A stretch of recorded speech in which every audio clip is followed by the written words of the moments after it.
Yapo maombi ambayo kwa namna yeyote ile ukiomba, Mungu wa mbinguni anakujibu immediately. Anakujibu tena kwa haraka sana. Hapa duniani tuna struggle. Wewe kuna mambo yanaweza kuwa yanaendelea nyuma ya mgongo wako, hujui.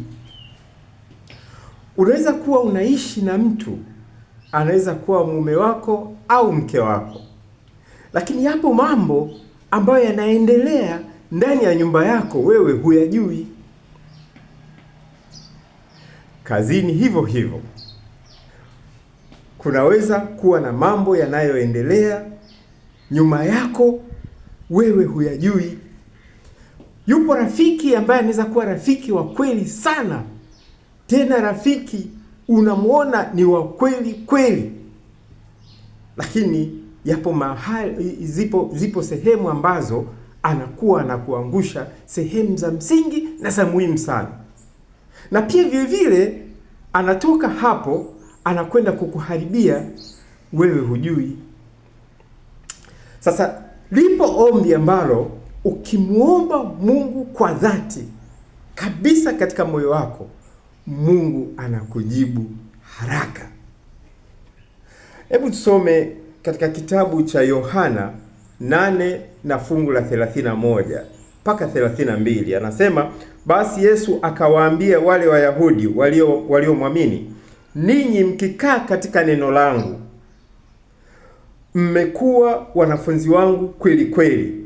32, tena mtaifahamu kweli, nayo kweli itawaweka huru. Lakini mbali na hili fungu, Yesu anasema yeye ndiye njia, kweli na uzima. Kwa hiyo ukimuomba Mungu kujua kweli, ile kweli utaijua immediately. Kweli ya neno lake, kweli ya mauongo mengi ambayo ibilisi ametupatia, lakini hata kweli ya mtu uliye naye katika mahusiano.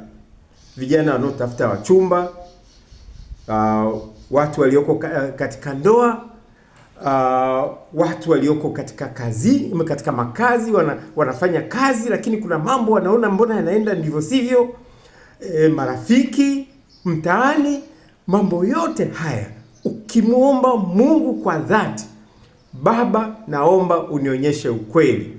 Yesu wangu, naomba unionyeshe ukweli. Mungu wangu, nakusihi unionyeshe ukweli. Ukaomba kwa dhati, na ikiwezekana kufunga, ukafunga siku 3, Mungu atakuonyesha na wewe utashangaa. Jambo la msingi, uwe tayari kukabiliana na huo ukweli, kwa sababu yapo mengine yatakushangaza sana, yatakushangaza kweli kweli.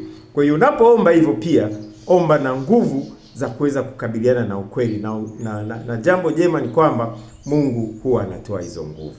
Mungu akubariki sana.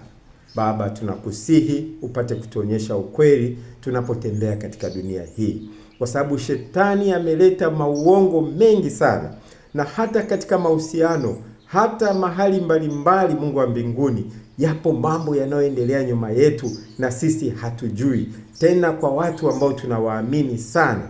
Baba wa mbinguni, kwa sababu wewe ni mkweli, wewe ni kweli, na wewe huwa unafichua kweli, watoto wako wote watakao kuomba kwa dhati kabisa ya moyo wao, uwaonyeshe ukweli. Baba, ukawaonyeshe ukweli kama ambavyo umekuwa unafanya hata katika maisha yangu. Tunaomba katika jina lako Yesu Kristo. Amen.